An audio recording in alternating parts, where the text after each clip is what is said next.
সংসদ সদস্য আনোয়ারুল আজিম আনার খুনের 10 দিন পরও তার মরদেহের সন্ধান মেলেনি। তার মরদেহের খোঁজে ঘাম ছুটছে গোয়েন্দাদের। এমপি খুনের সন্দেহভাজন হিসেবে দুজনকে আটক করেছে কলকাতার সিআইডি পুলিশ। বাংলাদেশে আটক এক নারীসহ 3 জনকে জিজ্ঞাসাবাদ করছে গোয়েন্দা পুলিশ। কর্মকর্তারা বলছেন, বন্ধু আক্তারুজ্জামানের নীল নকশায় খুন করা হয়েছে এই সংসদ সদস্যকে। আরও জানাচ্ছেন ইমরান হোসেন সুমন।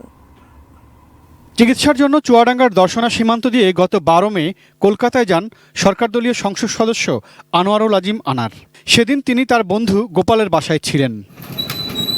পরদিন 13 মে কৌশলে এমপি আনারকে কলকাতার অভিজাত এলাকা নিউ টাউনের একটি ফ্ল্যাটে ডেকে নিয়ে যাওয়া হয়। সেখানে আগে থেকেই হত্যাকারীরা অবস্থান করছিল। ভারতীয় গণমাধ্যম ও সেখানকার আইনশৃঙ্খলা রক্ষাকারী বাহিনীর তথ্যমতে হত্যার পর আনারের মরদেহ কয়েকটি ব্যাগে ভরে অজ্ঞাত স্থানে নিয়ে যাওয়া হয়। এখনও সন্ধান মেলেনি তার মরদেহের।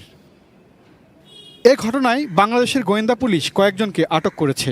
তাদের মধ্যে রয়েছে শিলাস্তি রহমান নামের এক তরুণী, যিনি খুন হওয়া এমপি আনারের বন্ধু আক্তারুজ্জামান শাহিনের বান্ধবী। গোয়েন্দা কর্মকর্তারা বলছেন, এমপি খুনের পেছনে মূল পরিকল্পনাকারী হিসেবে আক্তারুজ্জামান শাহিনের নাম উঠে এসেছে। তিনি সংসদ সদস্যের ঘনিষ্ঠ বন্ধু। কলকাতার ওই বাসাটিও আক্তারুজ্জামান ভাড়া নিয়েছিলেন গত এপ্রিলে। সেখানে পরিকল্পনা অনুযায়ী ভাড়াটে খুনিদের দিয়ে হত্যাকাণ্ড ঘটানো হয়। খুনের পর মার্কিন যুক্তরাষ্ট্রে পালিয়ে যান আক্তারুজ্জামান শাহিন।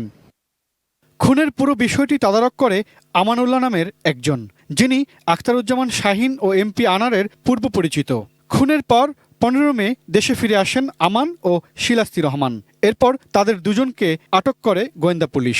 নিবিড়ভাবে আমরা ইন্ডিয়ান পুলিশের সাথে কাজ করছি এবং আমাদের কাছে কয়েকজন আছে, তাদের সাথে আমরা প্রতিক্ষণেই কথা বলছি।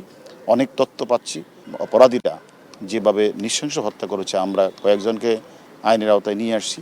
বাকি যারা রয়েছে প্রত্যেককে আমরা আইনের আওতায় নিয়ে আসব। তদন্ত সংশ্লিষ্টরা বলছেন, ব্যবসায়িক দ্বন্দ্বের সূত্র ধরেই এমপি আনারকে হত্যার পরিকল্পনা করে আক্তারুজ্জামান শাহিন।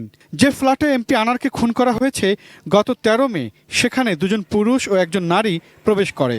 একদিন অবস্থানের পর ফ্ল্যাট থেকে বের হয়ে আসে এক পুরুষ ও এক নারী।